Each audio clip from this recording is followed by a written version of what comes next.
What's happening, ladies and gents? Outrage cast. Let's get it kicked off. Let's get it shared out on the Facebook. I already made a little Instagram post out there. What's happening, baby? On this Tuesday night, going into a Wednesday morning. Keeping it live, we're keeping it fresh. It's just like the Oval Office in here, baby. You know. Keeping it fresh. It's just like the Oval Office. Listening to our self-talk, that's what Donald Trump does, I bet. What's up, Keshava? I'm sure you sent me some more Facebook posts. I got to go back and check the catalog. I was working on the damn movie scripts there, and last couple of days I've been sending query emails out to goddamn anybody and everybody in Hollywood with an inbox. If you had an inbox, you got one of my messages, all right? And no damn responses yet, but we're gonna keep hammering them. And had a good setup at the Fourth Wall, fun night. And just got back. I've been checking out the day's festivities there. I watched Trump's speech from the Oval Office.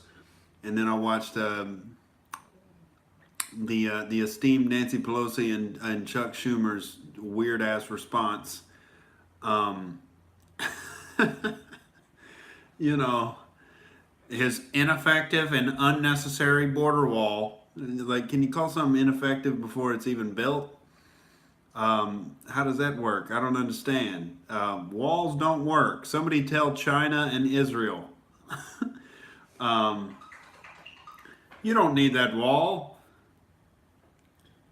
It's totally unnecessary. This is coming out of left field. We know 63 million Americans voted for Donald Trump, and they all chanted "Build the Wall" at his rallies, but we can't see where all this, manufactured border hysteria is coming from.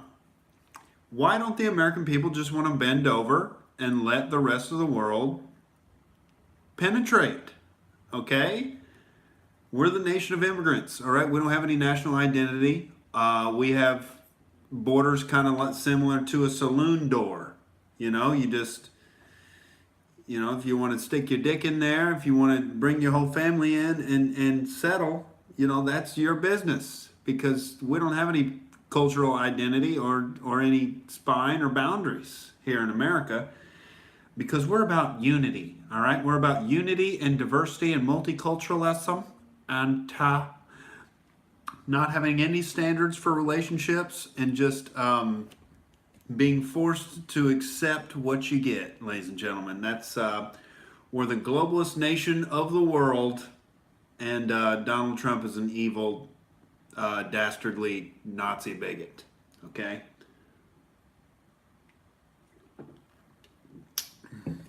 That's how it goes, ladies and gentlemen. It is just so surreal, though, just to see Donald Trump making an Oval Office address. You used to seeing, like, what's his name, Eisenhower, like in the old black and white footage when he's threatening about the military-industrial complex. And but then, like, just seeing Donald Trump up there like it's an episode of The Apprentice and he's running the country, it's just like, it's so hilarious. Just coming from oh yeah, Chuck stink eye while Nancy was slurring.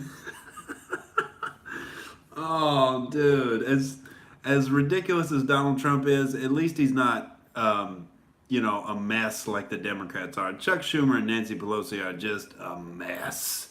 They stand for nothing and just want to just like pander to their donors and the psycho SJW left. We can't get our agenda of communism and hating white people through if Donald Trump's concentrating on border security. Oh yeah, Chuck was playing ventriloquist on Nancy. Yeah, dude, he looks like an evil Batman villain. He's very Penguin-esque, He needs a top hat and a monocle, even though he hates capitalism probably, and probably has a multi-million-dollar home, as he hates capitalism and rails against greed. Somebody on stage at the Fourth Wall tonight was talking about, how he used to be into libertarianism until like he recognized the problem of greed. And it's like, what the fuck does that even mean? Greed. Like these anti-capitalist people are just like so pathetic because it's so transparent that they're just not confident in their ability to contribute to the free market, and so they get triggered by people who make a lot of money and provide a lot of value to the market and like invent things and innovate, and they're like, oh my god, they're so greedy. And it's like, you get compensated to the degree that you provide value to other people that they find useful or entertaining or whatever. I mean, you provide value to other people, you get a bunch of money. It's real simple. It's a simple equation, but they're greedy. Where greed comes in is when crony capitalism comes in, when the government starts working with big business and they form monopolies, and then greed starts to take hold. But people always confuse crony capitalism with pure free markets. Proxnoid says Chuck rolled Nancy in flour and there was no wet spot. Holy shit. Oh man, I'm not even quite sure 100% what that means, dude, but just that image was hilarious, bruh. Chuck rolled Nancy in flour and there was no wet spot. That's one of those inside baker jokes right there, bruh. Kashava says, who buys their garbage? College is a waste of my parents' hard-earned working money. Yeah, I would 100% state that college was a waste of time for me, but I did meet my homeboy Kevin Pollard Jr. in a Stanley Kubrick film class, and if it wasn't for me meeting him, I wouldn't have been able to come out here to LA. So that is the one value that still remains in college, no matter what degree you take. Is making connections and meeting people that have similar interests and networking in that way. So that is the one remaining value. But honestly, I mean, you can network and make connections with anybody you meet in the job force. If I would have just went and got a job, I don't know if I would have met anybody that I could have came out to LA and crashed on their couch, but like I did with Kevin Pollard. But you could probably make some similar connections in just going straight into the job force instead of like lining these pockets of these communist statist institutions that the universities have become.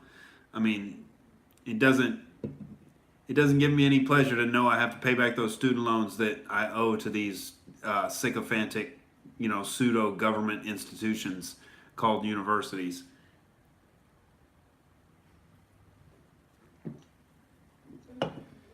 Kashava says, why does people in Ocasio think they're the new people in politics for the next 8 years? Ruth Bader Ginsburg sold women to the corporation. Yeah, it was funny. I was listening to Dave Smith's podcast, Part of the Problem, today, and he had this hilarious breakdown of Alexandria Ocasio-Cortez. And she pretends like she's bringing something new to the conversation when she just has hardline socialism / communism as her ideology. And it's like, have you glanced at a history book? Have you considered what's been done before you were born? Been tried before. Huge smoldering pile of bodies was the result. So as cute as your eyeliner is, and as nice as your rhetoric sounds, you are promoting an evil ideology that would collapse the economy and result in the starvation of hundreds of millions of people. So, don't quite care how cute you are, or like how much you want to call Donald Trump a racist. That doesn't make your ideology any less stupid. Like, I don't care if Donald Trump was legitimately, like, openly in the KKK. I would take that over instituting Ocasio-Cortez's economic policy. Honestly, I mean, if Trump just came out and he's like, you know what, we're not going to do anything bad to black people. I do hate them. I'm going to leave it at that. That would be horrible, but I would take that over, having a 70% income tax and trying to forcibly, through the government, transition the economy from fossil fuels into renewable energy. It's just going to end up in an economic collapse, and it's just so obvious. And it's sad how many people have been propagandized into this nice flowery language that is socialism. And it's like, well, she's a brown woman, so she sounds nice, and she sounds compassionate. So those are the ideas we're gonna go with. We don't bother ourselves with the factual correctness of any of it, or the validity of any of her arguments, or whether she has arguments at all. She just says nice words, taxes us at 70%, and sends the fucking straight white males into the concentration camp. That's what we wanted. Luckily, she's only 28, and it'll be at least 7 more years before she'd be even eligible to run for anything significant. So, but yeah. The socialism, the rebound of socialism, the fact that it can even get any traction at all is just a testament to how little people read and think. It's just so pathetic that you can't see what happened to Venezuela. You can't just recognize the fundamental evil nature of government to steal your money and redistribute it to other people. And we've had this experiment going on for 50 or 60 years now. We've had the welfare state. We've had the war on poverty, whatever different name you want to call it. We've poured over $20 trillion into trying to end poverty and close the gap of inequality, and it just hasn't happened because turns out rich people are usually pretty smart. That's how they get their money, is by being smart. And so when you institute a big giant income tax in America, rich people don't just sit there and take it like, oh well, Ocasio-Cortez got me. I guess I'm gonna have to give up 70% now. No, they have brains that work really well. So they're like, you know what? I think I'm gonna open up a Swiss bank account. How about that? I'm gonna move all my money over to Puerto Rico, and put it in an investment bank in Puerto Rico and escape all of this socialist horseshit. And then all those taxes get moved down the line, and then you get all the small business owners that were barely scraping by, but they file as their businesses are like a personal income, and their business is bringing in $400,000 a year. Now they got to pay 70% tax on that, and they go bankrupt. So what it's really is, it's not some tax on elitism and the big corporations and the super rich, as she says, because those people aren't going to pay the tax. First of all, they have political connections that they can use to avoid it. They can move out of the country and relocate their company offshore anytime they want. They have the resources to do that. But so what happens is that the tax moves down the rungs of the ladder to the people that can't afford to move out of the country, can't afford to, put their money elsewhere, can't afford to have the political connections to get themselves off the hook. They end up with that big tax bill, and they end up going bankrupt and collapsing the middle class.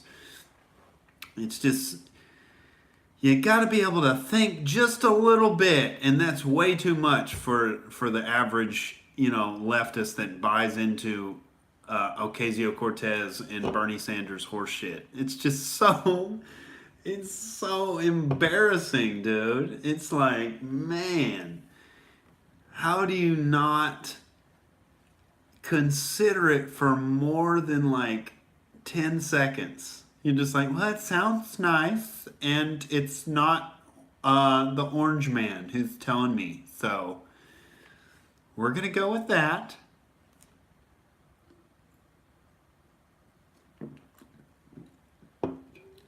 I love how Chuck Schumer and Nancy Pelosi were playing like they were the populists. Like Trump was such an idiot coming out of left field with this wall request. It's like that was basically the main thing Donald Trump campaigned on.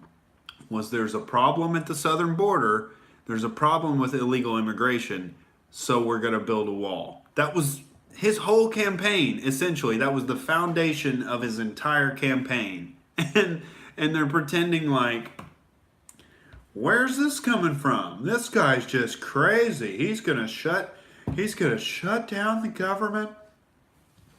And all these sob stories about these people with getting federal paychecks. Suck my dick. You have federal paychecks. Did you expect this system to be sustainable? You should have done a little bit of research into the Federal Reserve. God damn it. This thing is a house of cards just waiting to topple over, and you just hooked right in, didn't you? I'm getting my public sector paycheck here, and I'm nice and cozy. And no, Trump shut down the government. Orange man bad. Oh, I'm gonna start a thread on Reddit, on the R Politics section of Reddit, and vent my frustrations. Y'all ever go to that R Politics sections of Reddit? That is just a cesspool of ignorance, isn't it? Man, every day it's like 20 anti-Trump articles and why today is the day that he's gonna be locked up. Mueller's gonna tighten the noose around his neck. Oh yeah, I was just looking at 4chan earlier. I love the 4chan Paul. It can get a little abrasive at times, but if you got a strong stomach, if you got an iron countenance there, you can handle the politically incorrect discussions on the dark, shadowy corners of the internet there.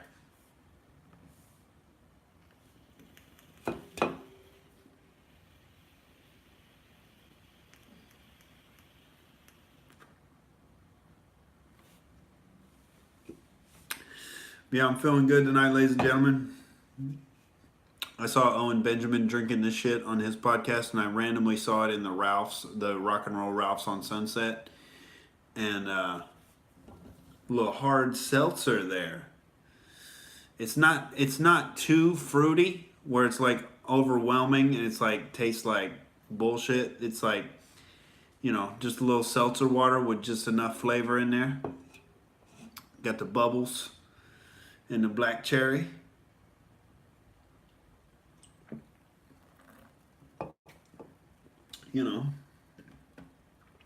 Rocking it out here on a Wednesday morning. They're on the 4chan poll. It's constant speculation about the Jewish conspiracy there, which never fails to make me laugh. Oh, what up, Moro? Yeah, I try to keep my dragon energy high, man. I've been in the gym the past couple days, I was joking last night, before long I'm going to have, I'm trying to get my traps up, so I'm going to have massive traps on the podcast and just barely be able to talk because my neck is so thick. I'm just playing. I can't wait to see Kanye on the Rogan podcast. That's going to be fun. Although Rogan has been getting on my nerves lately just with his flip flop attitude and he can't take a stand on anything. And, I've listened to that motherfucker's voice enough. I mean, there's a time in my life where he inspired me, but at a certain point, you got to move on. Joe Rogan is 3'8". Yeah. Yeah. Owen Benjamin's been making me laugh. He's bald. He looks like a thumb. He's 5'5", and he thinks he's a ninja. Yeah. Yeah. He just says the same things over and over now, and it gets pretty boring. But I did listen to Jonathan Haidt on his podcast, and it was pretty interesting. He was talking about the difference between between millennials and Generation Z, and how like I'm glad that like I'm a millennial. Like I was born in 1990, so I'm glad that I had like a cool 10 years before the internet hit, because the internet is such a like this is such a wild time because people didn't even realize how fundamental of a change that happened in society when the internet became big. Like like I got my first computer in 2001 when I was 11. And so I had already had 10, 11 years to go outside and play with my friends and go get scars riding bikes and, you know, go get lost walking in a ditch, go crawl through the drainage pipes. I didn't have internet porn until I was like in my mid-teens, and then it still almost got its hooks in me to where it was like too much. But I've been able to manage it, and I basically never watch it at all anymore. I just research conspiracy theories like Owen Benjamin. You got to use the dragon energy for exposing the government evil there, and speak a truth to power. And if you're blowing your load on the internet, you ain't got no energy left, baby. You got to keep that vitality all up inside you. Truth be told, every now and then, like a couple times a month, I'll just check in on the porn sites. I won't even jerk off. I'll just check in on the porn sites just to see what new crazy level they're taking it to. And apparently it's all about incest porn now. Like everything is labeled a fucking incest. Stepsister is surprised at how big her stepbrother's cock was. Oh, it's always some creepy shit now, dude.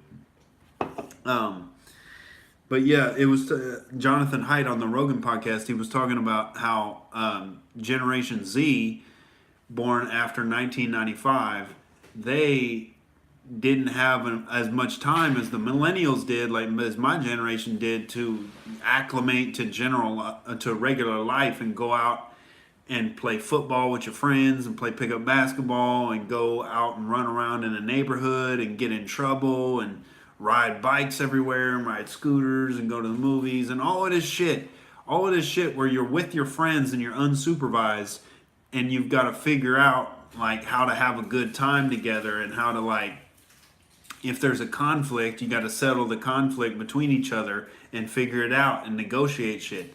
The Generation Z didn't have that. So they grew up, and as they were reaching that age where they would have been doing all that shit that we did, that social media was hitting, the internet was hitting, and they were getting smartphones, and they were just like, nah, and they got a little like, they got a little autistic and overprotected by their parents, and so you get all this safe space, all this participation trophy, all this horse shit where like they can't handle any criticism, and they're all communists and it's okay, and don't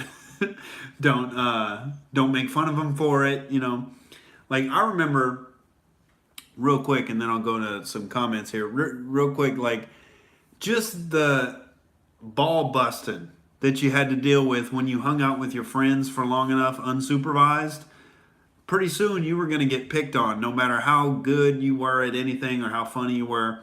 Like we were playing pickup football and I dropped a pass or whatever, and I was pissed off at myself, and everybody was making fun of me because I dropped this pass. And this Mexican dude, I think, what was his name? I think his name was Victor or something like that. But he had just moved into town, and he was real funny, and I like wanted to be his friend and everything. And then he was playing all-time quarterback, and he threw me a pass, and I dropped the pass, and everybody was laughing at me and shit. And he called me Dickless Nicholas in front of everybody, and everybody fucking busted up laughing, dude. And I did not have a comeback for that. I was like, man, Dickless Nicholas, what the fuck? That was so clever, just off the cuff. And I was like, God damn it. Did you plan that fucking takedown? That witty ass takedown. And I just had no fucking response to it. I had to tuck my dick that I did have. I did have a dick. I tucked it between my legs and fucking walked home. And had to scheme on him for the next day, dude. But you got to learn to deal with that type of shit and come back and have a comeback, and make fun of him next time. But kids didn't learn to do that, man. They just get they get bullied, and then they spiral into this depressive cascade where it's all their self-worth just drains away, and they have nothing to fall back on. I grew up in Oklahoma, a small town in Oklahoma called Ponca City. Formerly, I assume, an Indian settlement that the evil white man stole. Okay, presumably a giant smallpox blanket was rolled out over the territory, and we wiped out the indigenous population there, and then settled it properly as the white man should. But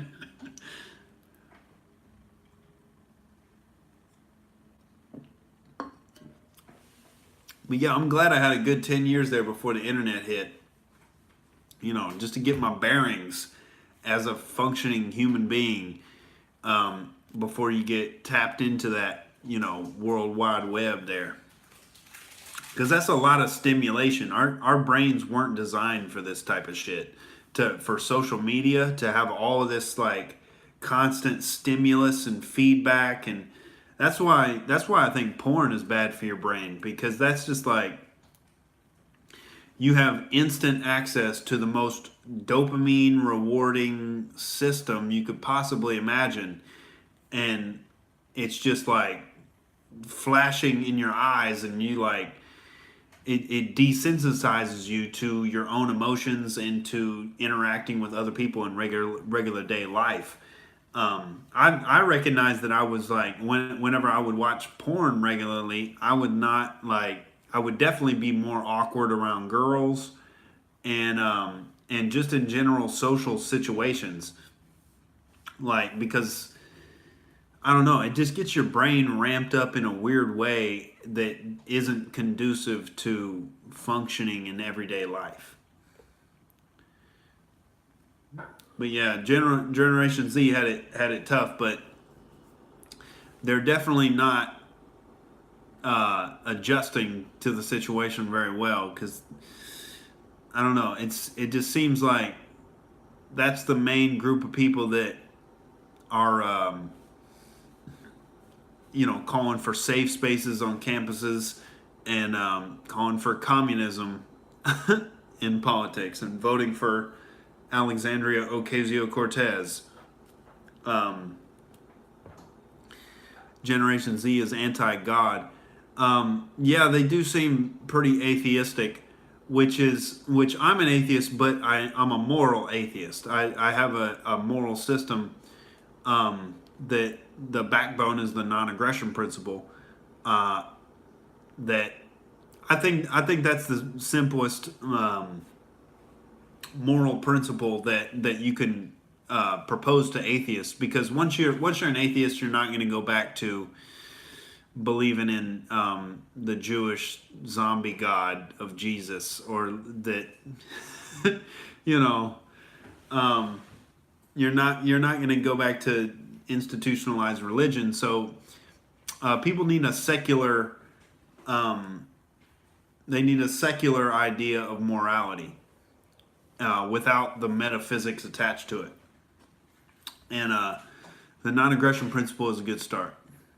And also recognizing, that taxation is a violation of that principle.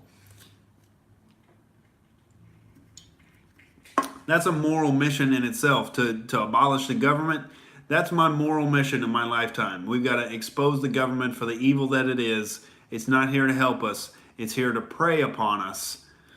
And that is a moral mission, that's worth a lifetime. And exposing that with the level of propaganda that they have through the mainstream media and through the school system, that's definitely a life's worth of work.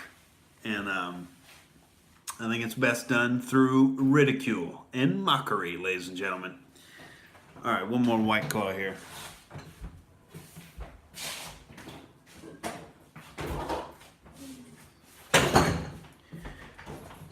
Now, I don't look down on anybody that believes in God, because I think it leads to a lot of individualist thinking, and I share a lot in common with people that believe in God. So I got no problem with it.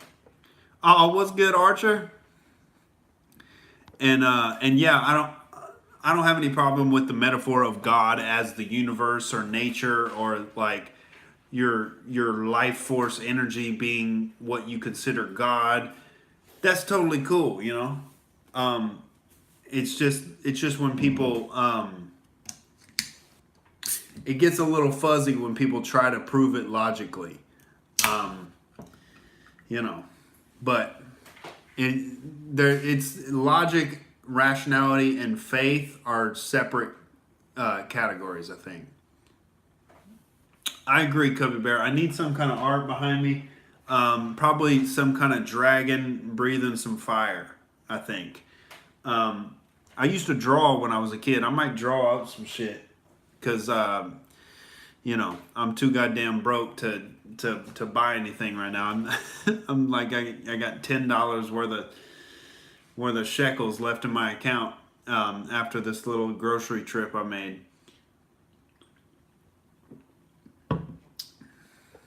Making sure my rent check goes through, ladies and gentlemen. Pray to the porcine God every Sunday night. The porcine God. Oh yeah, Jesus was a bad motherfucker. I would hang with Jesus. I'd have a hard seltzer with Jesus. Cheers, Jesus. Let's whip some money changers. Bust up in that Federal Reserve, just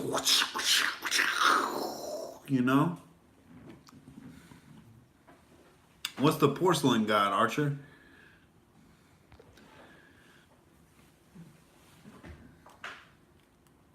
Is that some inside slang I'm not aware of? Oh, okay. The toilet, yeah, somebody got it. That went over my head.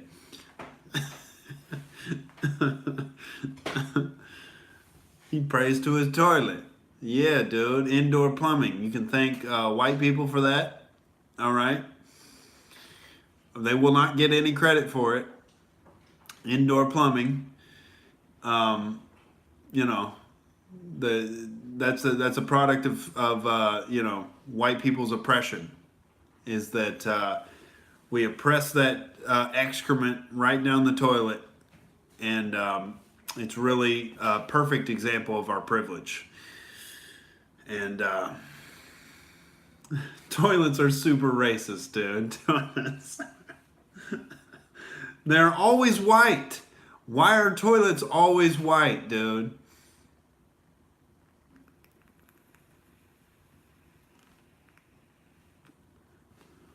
Have you ever seen a brown toilet? We need toilet diversity, I think. You never see brown toilet paper either. All these elitists sitting around on their white supremacist toilets, it's just incredible. We need some affirmative excrement action. Yeah, that'll be Ocasio-Cortez's next agenda. We need to move away from fossil fuels and move toward some brown toilets. Okay.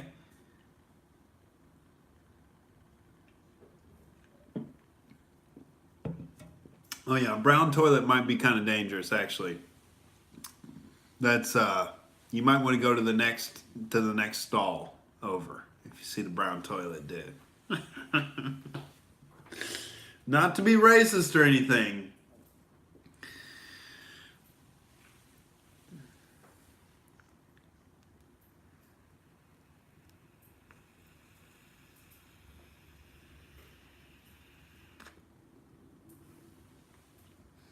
Yeah, dude. You need some brown hemp paper to wipe your ass with. I don't care if it's effective. Okay, it's progressive. All right, because the Constitution was printed on hemp paper. Okay, and you need to smoke weed like Joe Rogan and do DMT and talk to the aliens, and they're going to tell you, that Alex Jones deserved to be banned, and that's why you shouldn't have him back on your podcast, because libertarians are bad. Okay, they're alt-right. Alt-right is the term that can apply to libertarians and Nazis simultaneously. It's a super versatile term. You're alt-right. A lot of comics at the Fourth Wall, I go to there and do sets every night, and they joke around that I'm alt-right because I make fun of the left and I'm a libertarian. So it's like I'm put in the same category as Nazis because I don't like the government. Because that was the Nazis' big thing. They wanted a small government and free market capitalism. There was a lot of free trade going on in the concentration camps. A lot of bartering there. Do you want some food? I want some food too. Neither of us have food. How are we supposed to trade? What the fuck? Yeah, alt-right is horseshit, dude. That's like a Hillary Clinton term that's kind of just taken hold for some reason. Like that in every mainstream media article, anytime they mention Alex Jones or Stefan Molyneux, they have to put alt-right conspiracy theorist Alex Jones or far right. It's either alt-right or far right. They all want to affiliate you with Nazism. And it's like the Nazis were not right wing. There was nothing like free market capitalist about the Nazis. They were a giant authoritarian government. Hitler was a vegan, or no, he was a vegetarian. He was a failed artist, and he was involuntarily celibate. Okay, he was the tyrannical ruler of a country, and he was still celibate. That motherfucker could not get laid for anything. All right, does that sound like a right winger to you? That sounds like a soy boy. That sounds like a soy boy hipster communist, dude. That's what Hitler was. He was the head of the National Socialist Party. Nothing right wing about the Nazis at all. I hate when, like, even like libertarians and good right wing conservative people, they'll like try to distance themselves from the far right and like Nazis and like the Nazis. There was nothing right wing about the Nazis. That's a big historical fucking hoodwink that they play on you, so you won't realize the further right you go on the political spectrum, the more freedom you have. They desperately do not want you to learn that. They want you to think, oh, on the left side is communism, on the right side is Nazism, and somewhere in the middle with lots of government is where you need to be. Yeah, Proxnoid got it right. Left, more government. Right, less government. It's that simple. It's a linear line of more government to less government. but they want to pretend like it's this weird U-shaped spectrum where it's like communism is terrible all the way, and somewhere in the middle is good with lots of government intervention and crony capitalism, and then all the way on the right is Nazism. You don't want to be too far to the right, or else we're going to lump you in with Nazis. So you want to be this nice horseshoe shape and wrap it around your neck and hang yourself like Anthony Bourdain in the doorway there. Because, you know, you don't want to be lumped in with the Nazis. So dumb, dude.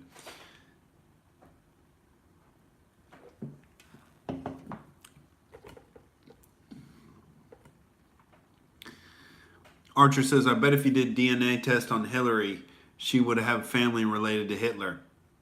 Very interesting theory there. Kashava says Hitler read Aryan scripture and Himmler also read Bhagavad Gita. Aryan scripture, I don't even know what that is. Himmler read the Bhagavad Gita. Yeah, it's all moral relativistic nonsense. Archer says alt-right just means they aren't traditional Republicans or right-wingers. Yeah, traditional Republicans are right-wingers. That means, you know, they have old-looking faces with jowls, and they pretend they like free market capitalism, but what they really like is just pretending to be the controlled opposition to the Democrats in Congress and just getting nothing done and pretending that they're being obstructed. They're like the guy whose friend gets in a fight at the bar and they like pretend like they want to jump in and help, but they pretend like they're getting held back. They're like, oh, I want free markets, but everybody's holding me back. These Democrats are obstructing. And it's like, no, you're just a fake motherfucker. You just don't have any principles. Excuse me, I got a little sinus thing going on here in the Los Angeles winter.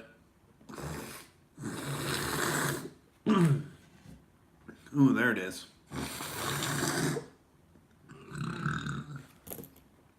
Excuse me, that was probably pretty disgusting. But you know, you got to do what you got to do to clear the sinuses, ladies and gentlemen.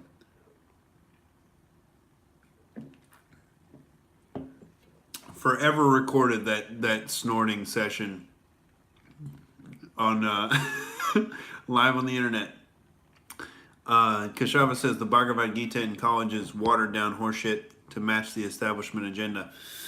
Yeah, I started to read the Bhagavad Gita. I went into a deep little dive on Buddhism before, and it's just kind of ends up being meaningless to me because it's all about the middle way and being balanced and like not really taking a stand on any issue, and it's kind of just that moral relativism type shit where it's like there's nothing objective about it. It's all just about staying in the moment. And it's kind of helpful for clarifying your methodology of thinking. Like, there's nothing wrong with meditating or yoga. It's probably all great for you, but you know, it's about avoiding anxiety or like anxiety about the future or dwelling on the past and staying in the moment. And that's a good thing to keep in mind, but there's nothing morally relevant about it. So I don't even know why it's considered a religion or anything or like a way of life. It's kind of just like it's kind of just a life hack or something.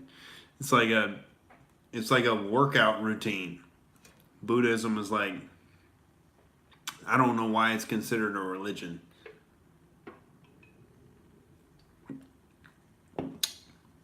It's kind of just a way for people in acting classes to sound deep and meaningful and get pussy, you know. You know, when I meditate, it's just I'm one with the Tao. I'm one with the vibration of the Tao, and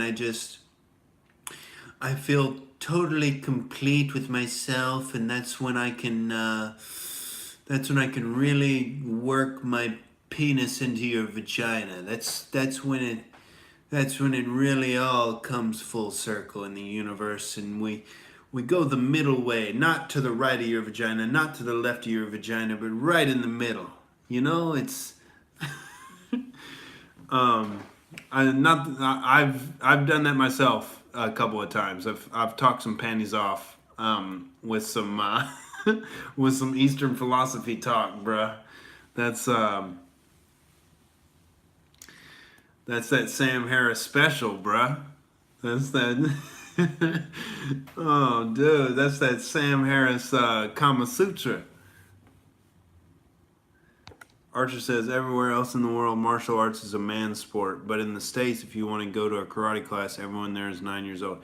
Yeah, I was 9 years old in a karate class. That's hilarious, dude. Yeah, I was on that Kia throwing kicks and shit, man. Until my mom saw me get kicked in the head in a sparring match, and she pulled me out of that shit. She was like, "No head trauma for you, then. We're gonna need to preserve those brain cells to save Western civilization, okay?" Thanks, Mama. Yeah, if I ever got a little bit of money, I might consider doing some jujitsu, but because jujitsu sounds interesting to me, because I'm like a puzzle solver, and like I feel like I could really get into it, learning all the different techniques and whatever. And I would really like to be able to legitimately defend myself if I ever got in a bad situation. But it's like $200 a month for goddamn jujitsu instruction. And also, I don't have any fucking health insurance. So, like, if I break a finger or pull a joint or fucking hyperextend my arm, I'm just fucked. So, you gotta have a little bit of money to pay for the jujitsu shit.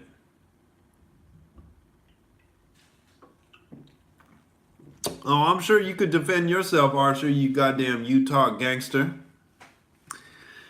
For those that don't know, Archer was, he was running with them Crip boys in Utah, gang banging.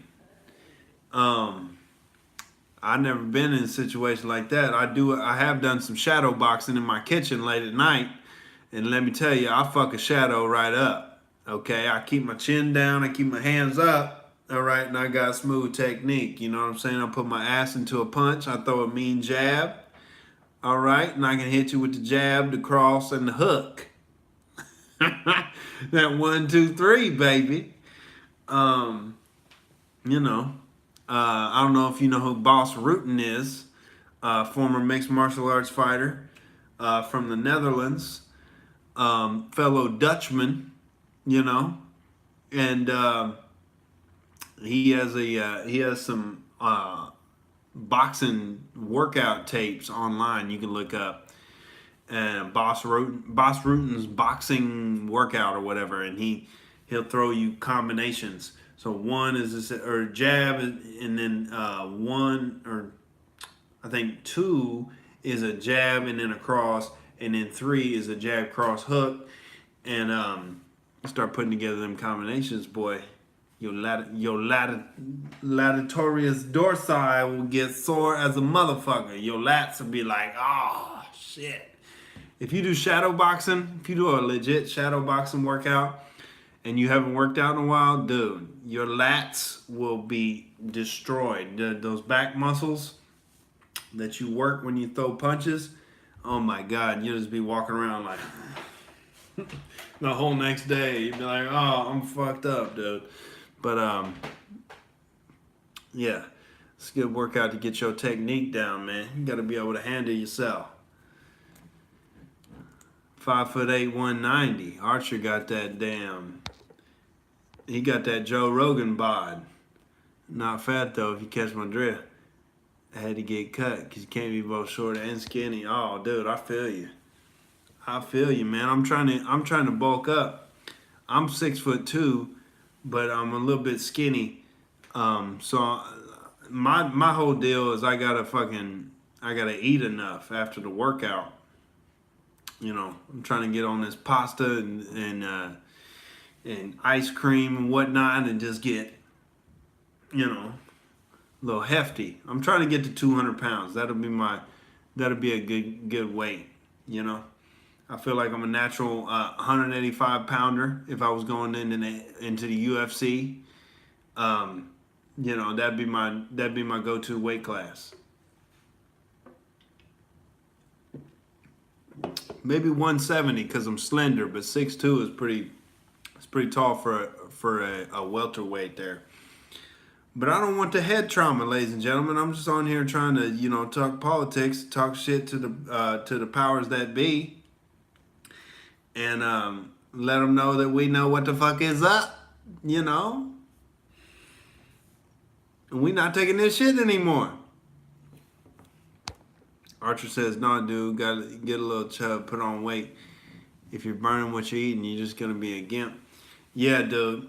My whole thing is workout and then eat a bunch of carbs.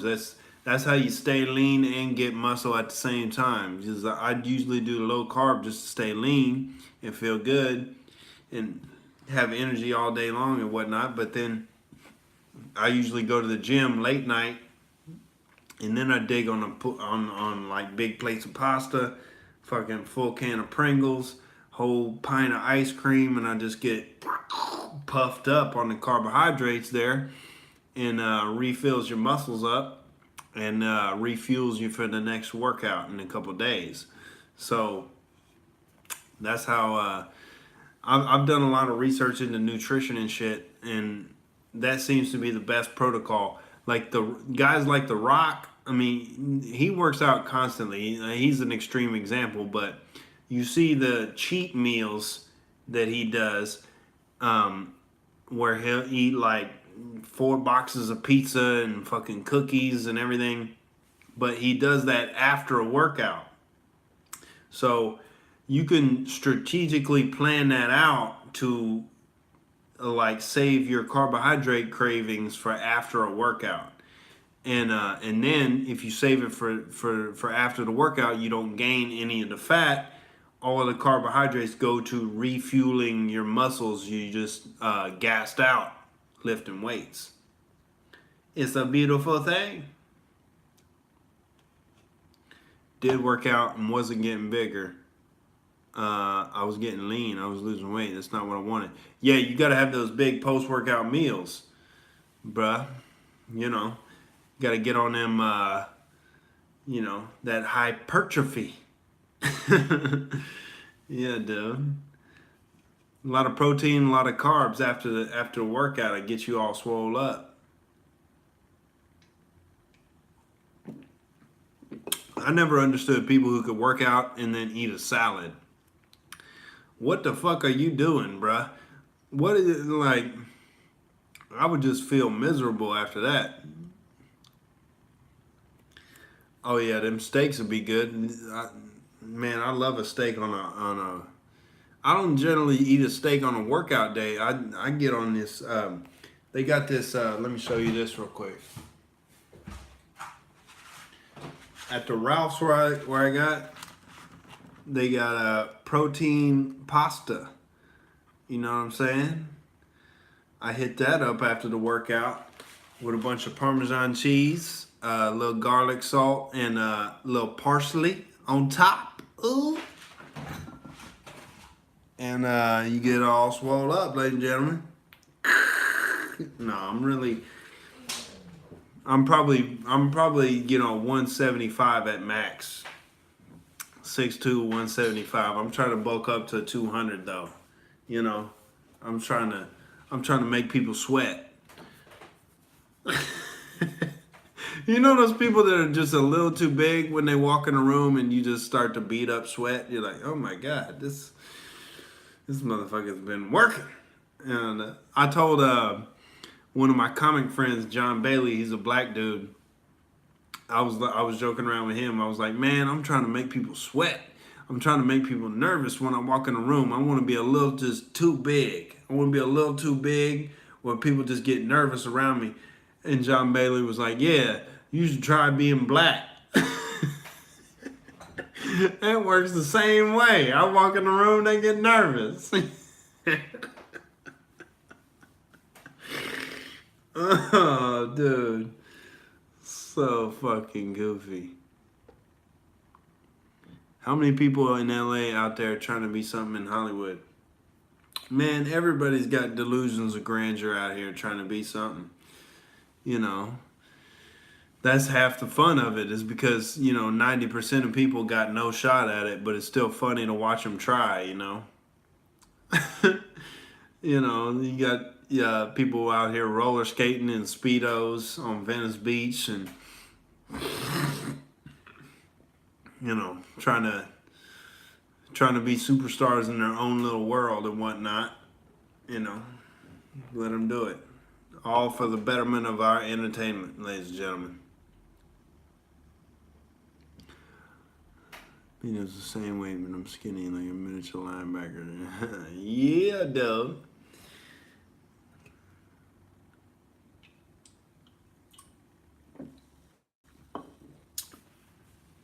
Well, sometimes dudes a little shorter and a little thicker got an advantage, especially if you know how to wrestle.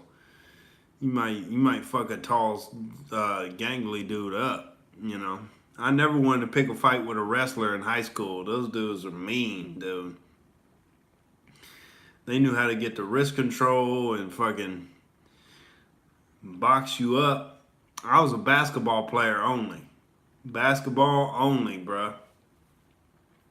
And I had a nice jumper until I started overanalyzing the shit and started watching highlight videos of Kobe and started pulling my jumper back way too far and shit. I used to have just a clean, nice jumper, and then I started pulling it way back, and I didn't even notice it till I saw it on game film, and I was like, what am I doing? I'm pulling this shit all the way back here and fucking flinging it.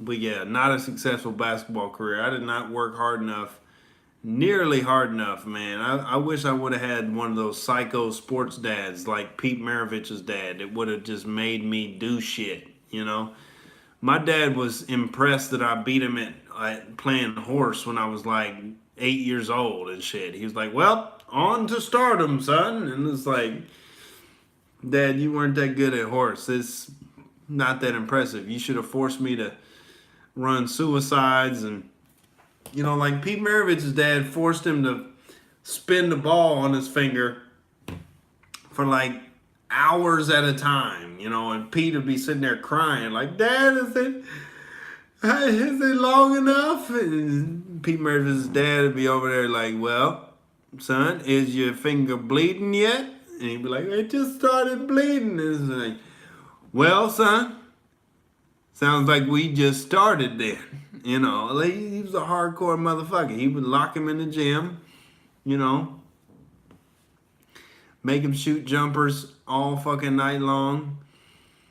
I wish my dad, would have been something like that. He could have even got on some sadistic shit and just, came over the intercom like, time to play a game. Like some damn Saw movie scenario,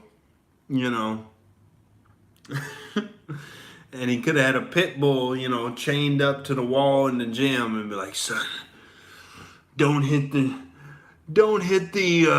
rim. I've attached a mechanism to unleash the pit bull. It's got to be nothing but that, I just didn't work hard enough at basketball, I was lazy and entitled. Those two always go together. I remember this one game, I was a junior and I was still on JV. And terrible, man. But I was a starter, and I went out and had a horrific first quarter of a game. And I expected to be able to come out and redeem myself in the second quarter, but my coach did not put me back in the second quarter. He took me out, left me out all the way into halftime. So we were going into halftime. I was fucking heated, dude. I went into the locker room. I was punching lockers and shit. And the coach came in. This is the first time I ever cursed at a coach. I looked at him. I was like, why the fuck didn't you put me back in? And my adrenaline was pumping and shit. It was the first time I cursed in the coach. Oh shit. And he just like real calm, just looked at the clipboard and was like, well, let's see, 0 points, 0 rebounds, 0 assists. It's pretty simple, son.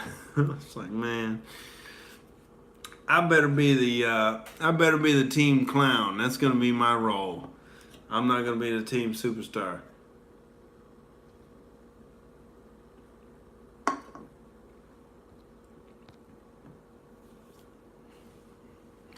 Archer was a jock. He was good at sports, but I fucked it all up. Spent my 17 year locked up for some felony charges, son.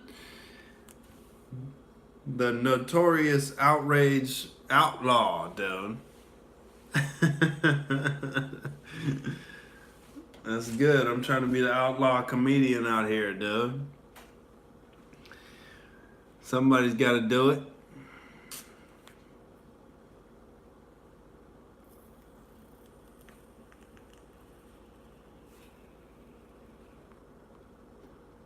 Somebody got to be the outlaw, baby.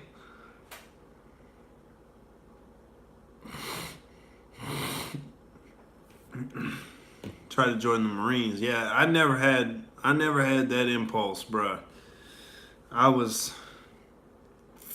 guess I was a pansy, man. They came to my classroom though, and they were trying to recruit for the Army, and I stuck my head in my book I was reading. I was like, fuck y'all, I'm reading Jurassic Park. You know. And it wasn't until I was in my early 20s till I had the idea to come to Hollywood. But man, it just made sense to me based on all my experiences. You know, I've always just really been into movies and stand-up comedy and whatnot, and English has always come super easy to me, like writing stuff, and I never really tried to do it until my early 20s. I wish I would have got started a lot earlier, and you know, and been a veteran by now. But you know, I'm still kind of getting into the swing of the things. No, I don't have Netflix, but I do have a computer, and so I can allegedly download anything you mention illegally. Allegedly. This is not that I would actually do any of that thing, but I do know how to torrent things on BitTorrent, allegedly.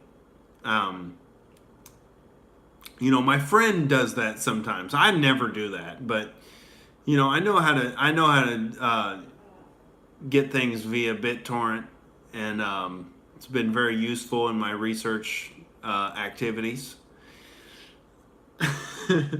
Dude, I remember telling my grandpa about torrenting movies, and the very first movie he tried to download was The Dark Knight, like 2 years after it came out, when it was the biggest torrent on the internet.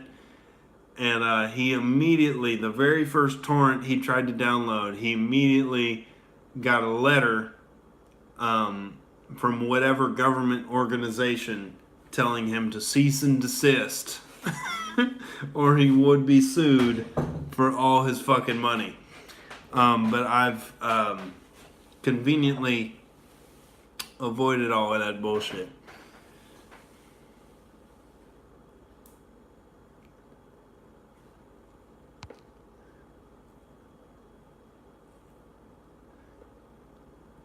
Yeah, dude, I respect the fuck out of the people that put their lives on the line, man.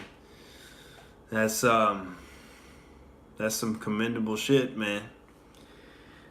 I just wish we had a competent leadership of the military.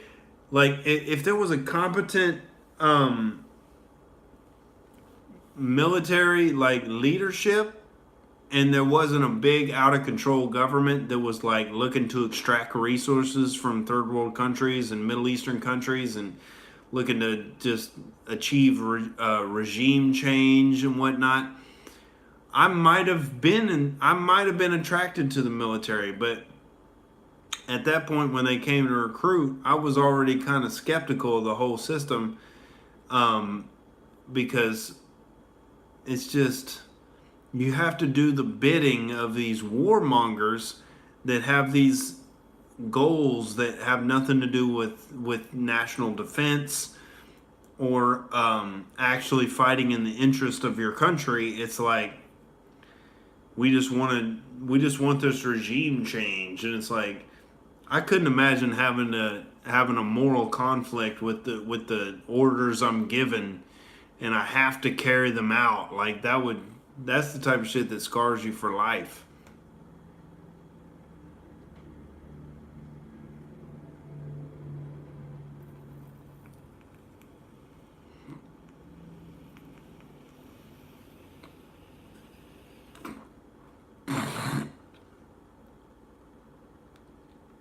I can see that. No president shall command troops to lack a Purple Heart medal. I see that, because you want to have the experience of the risk of the situation to be able to make those decisions. Yeah, yeah. I mean, I think war is a terrible thing, man. I think it's a terrible thing. I think it needs to be the absolute last resort of self-defense, in accordance with the non-aggression principle, you know, which makes, most of the wars of history illegitimate, except for the Revolutionary War. The Revolutionary War, I think it was pretty necessary to defend ourselves from the British monarchy coming over here and trying to control us and shit. That was the most, vindication and legitimate warfare that needed to be fought. And the most admirable too, because it was like an underdog, and like the citizen militias fighting back against the British Empire and shit. Oh my God. Kashava took it so hardcore. A new revolutionary war against Israel. Oh, dude. I don't think they're threatening us that much. I think they're just, kind of providing a lot of intellectual capital to the United States. What would the United States be without the Jews, ladies and gentlemen? We would have no banking industry. We'd have no good bagels. We'd have a lot less funny comedians. I don't know. Me and Kevin Pollard Jr. are always laugh about this shit.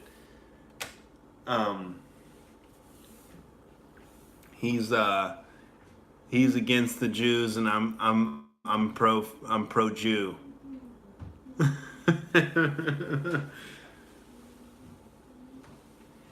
I'm not pro leftist Jew. That's the big problem, is these leftist communist Jews who get into positions of power and use their intellect for evil. That cannot be tolerated.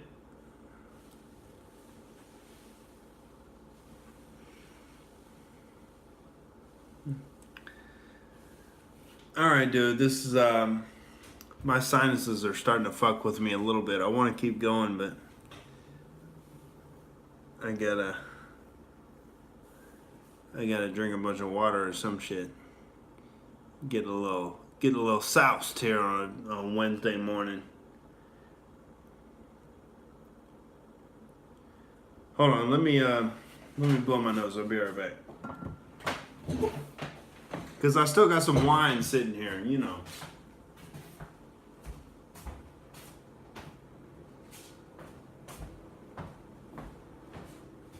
Why are you wearing a SARS mask?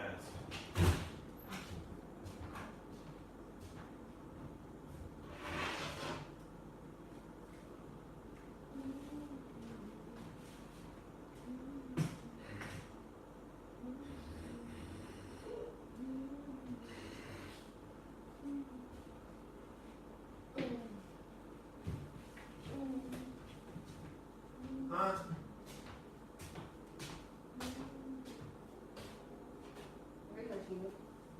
Why are you wearing a SARS mask?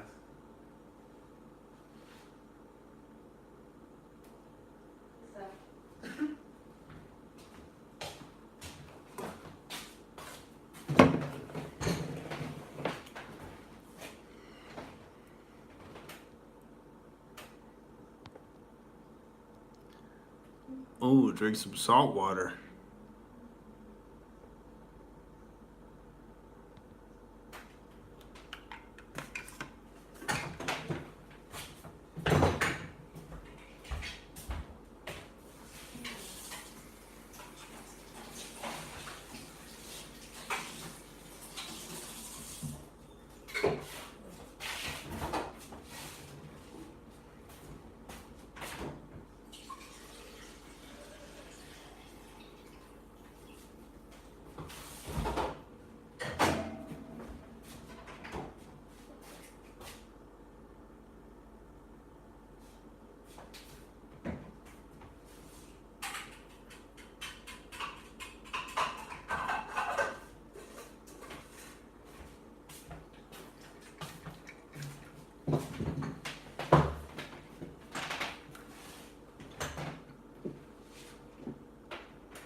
I sprinkled a little salt in the water there, ladies and gentlemen. And I have a couple more sips of wine. We're going on 71 minutes here. Cruising right along. Looking at the politically incorrect catalog here.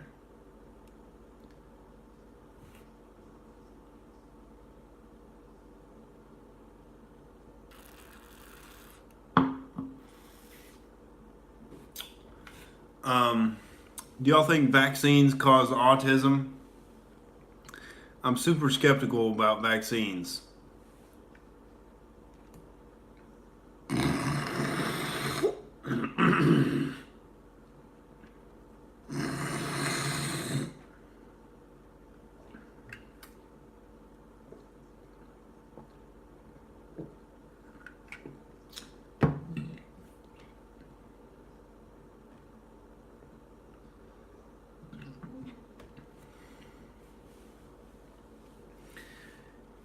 Yeah, some people were talking about there was, there's aluminum in the vaccines, and I don't know, man. I understand the science of learned immunity and like what it's theoretically supposed to do. I don't know. My main thing is like all these different vaccines at once for like infant children. I'm like, I don't know if I'd be down with that if I had a kid. But that's a long ways off, ladies and gentlemen. I plan on not having a kid for a while. And hopefully my sperm is good enough when I shoot it off at like 40 something where the kid won't be autistic. That's the hope. But I plan to have a long and prosperous single life before I settle down.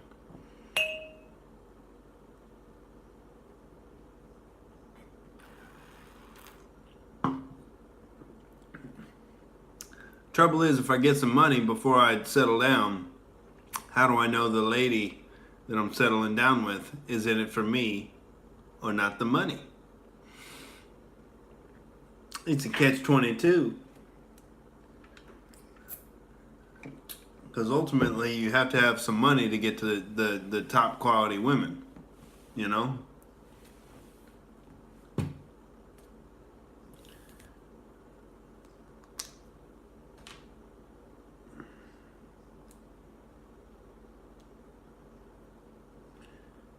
I think I got my vape juice here real quick so I can refill this in my jacket.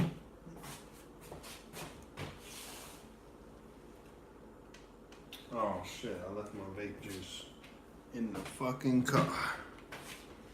You bastard.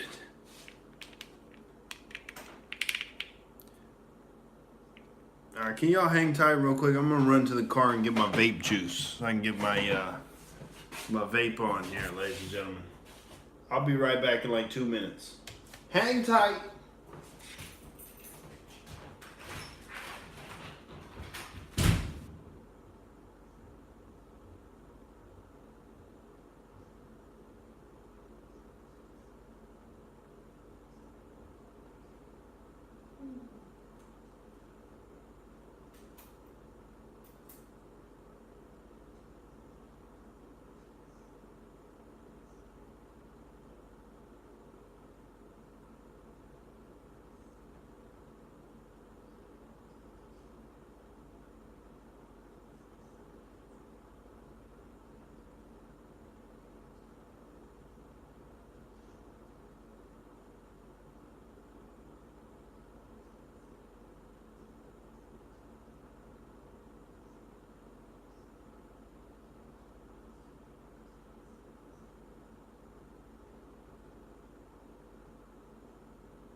All right.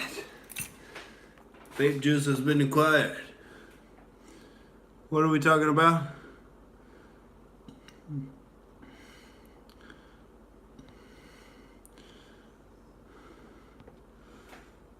Archer says, never been a woman in history that didn't marry for money, though. Women need a provider. Yeah.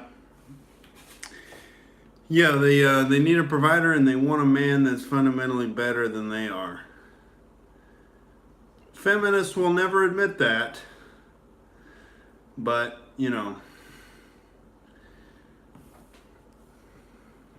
their vaginas tell the truth.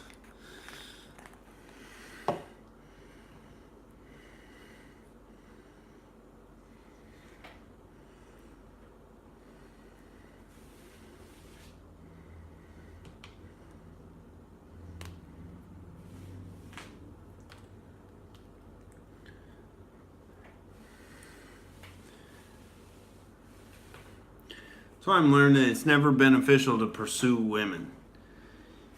You gotta kind of just let them do their thing, and if they're attracted to you, they'll pursue you. Like, they want men to initiate, but they don't want them to continually initiate. Like, you can approach them, yeah, but it's just fundamentally you got to work on yourself to the point where you're attractive enough to where they're gonna continually want to pursue you. Because you are the better half of the equation. Definitely, Kashava. Hollywood makes you think that like there's something inherently romantic about creepily pursuing a woman to a stalking degree and like doing whatever it takes to get her. And it's like women don't fundamentally like that shit. They like a guy that, you know, halfway doesn't even give a fuck if it happens or not, because he's got other shit going on.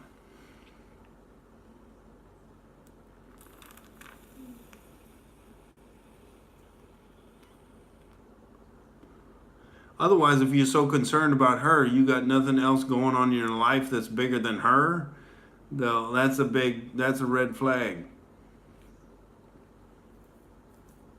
Yeah, that's my case too. The ones that have pursued me have been the crazy ones. Um, you know, I guess that just comes with the territory of being a pseudo broke guy. You know, you don't get the top quality ones chasing you until you get the big bucks, I would think.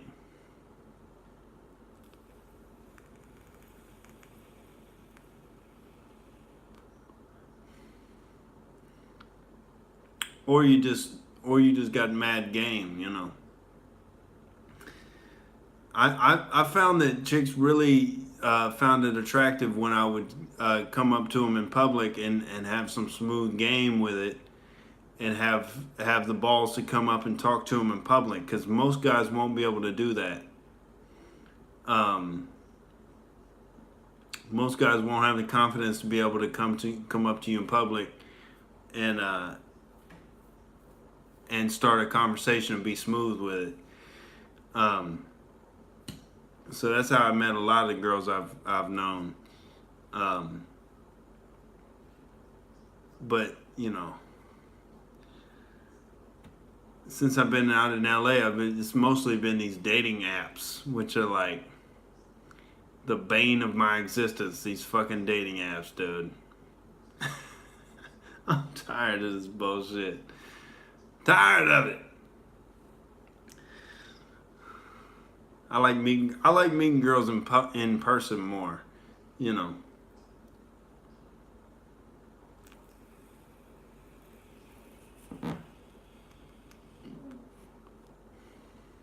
Because I've had some dating app disasters. Oh man, LA's got the you know, plenty of ass, man. Ass-a-palooza.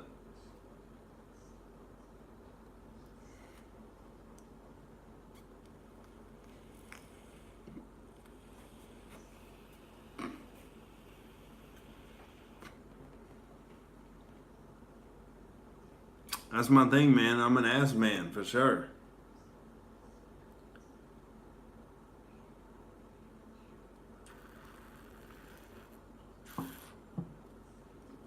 You know, I like them with a whole lot of ass and some tattoos and, you know, dangerous ex-boyfriends. That's the type I've been. That's the type I've been attracted to, bruh. Pelosi got ass. Shut the fuck up, bruh.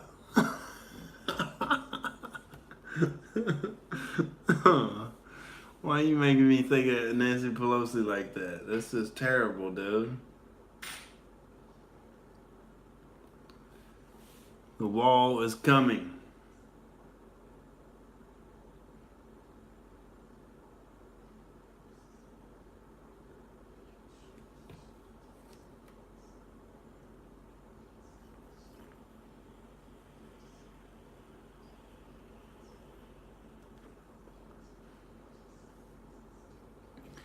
Fact check on the presidential Oval Office speech.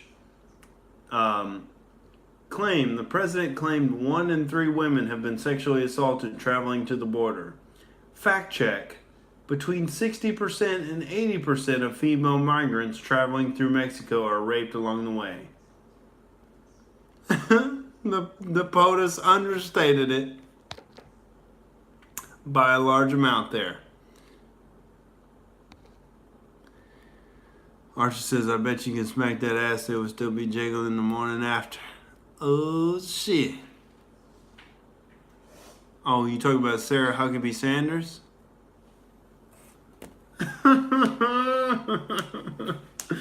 Dude. She's got that, you know, press secretary double D. Neanderthal brow double D. Oh, shit. Y'all are tripping. You just, you know, only one you need to be looking at is Melania and Ivanka. Man, Ivanka's a bad bitch. Man. She is a dime and a half, bruh. It's too bad she seems like kind of a feminist weirdo. Her and fucking Jared Kushner. I don't know what his deal is. But Ivanka is sexy as a motherfucker. I'm just kind of disappointed in the first black female, um, whatever you call it, first lady. You know, Barack's wife, Michael, I think was his name. She had less of an ass and more of like, you know, ass cheeks for shoulders. I think she had, you know, she had the traditional black women ass cheeks, but they were on her shoulders and on her triceps, which is a little disappointing.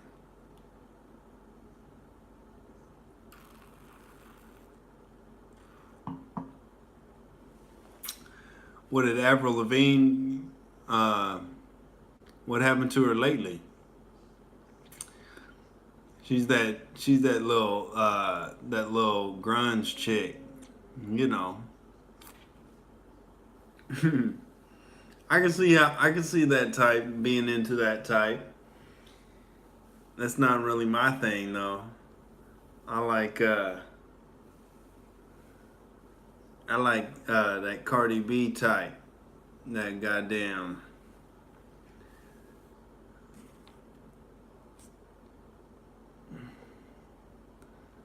Michael Obama's daughters are too skinny.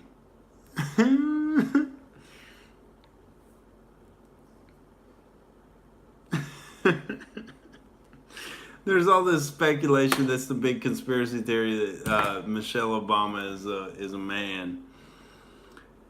There was no pregnancy photos on their children, and there's some photos with a hog in that dress, dude.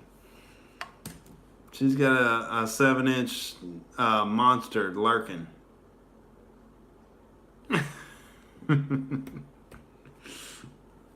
She looks like she could bench press her husband, which is troubling. Okay, that's a strange bone structure for a female. Oh, she could deadlift Trump, dude. If once the deep state kills him, she can deadlift him.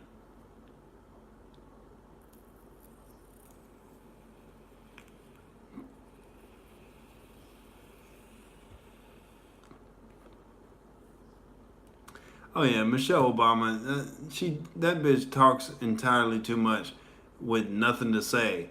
Like her whole program was like trying to push veganism on kids in school lunches. Like,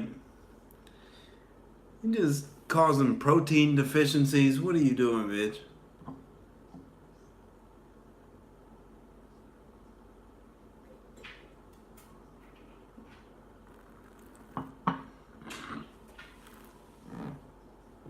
This shit works for your husband because he's gay.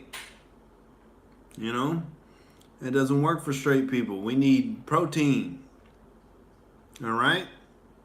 We need squats. We need chin-ups. We need deadlifts.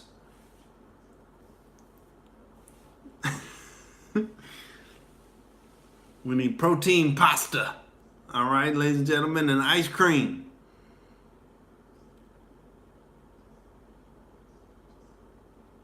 Oh yeah, they get the diversity program in preschools teaching girls and boys they can be whatever. That's just aggressively abusive. That's that Bill Nye type shit where they're priming them for pedophilia. If they can decide what gender they are, they can decide to look at Bill Nye's one-eyed pet there that he has under his zipper. It's their consent. They can decide what gender they are. So they can decide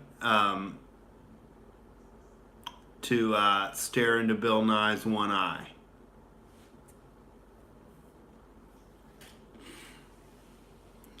That's the end game of it, dude. The gender bending conspiracy theory.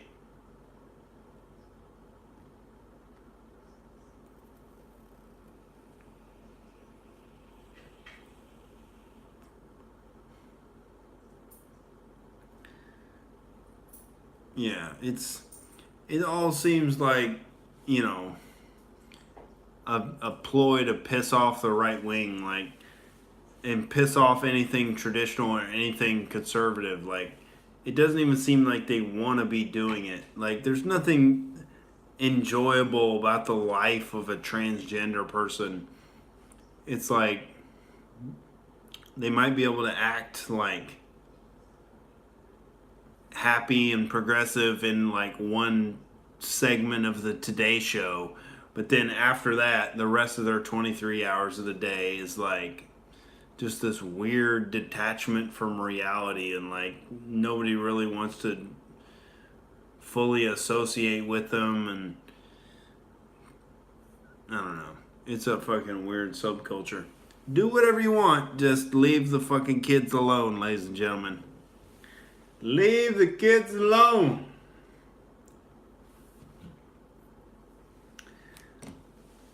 All right, party people, I should probably wrap this up. We're going on 90 minutes. I'm getting a little tipsy here. Oh, homeschool better not be illegal. Bullshit.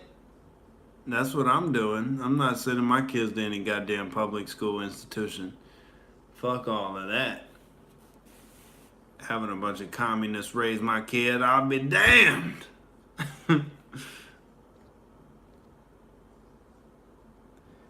Oh, Archer says, I don't hate pedophiles, but I think it's an unfortunate disorder. Yeah, I don't know. I think there's enough of an element of choice there. I don't look at it as a disease. I look at it as, you know, criminal behavior. I don't care if you're attracted to children. You have the free will to not act on that shit. And I don't like the legitimizing in the mainstream media where it's like, oh, these people have this desire and they should be, you know, treated with empathy and all of this shit. It's like, yeah, some people have murderous rage and they don't act on the murder. That's to be commended. Yeah, don't murder people. Don't diddle children.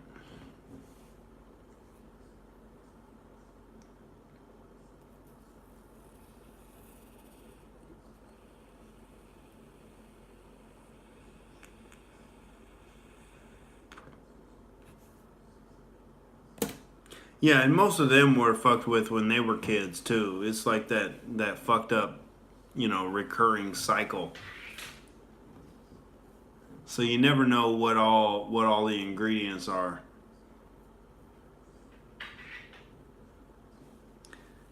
But I still think there's free will in the situation, so they are culpable for their actions. So stay away from the children, damn it.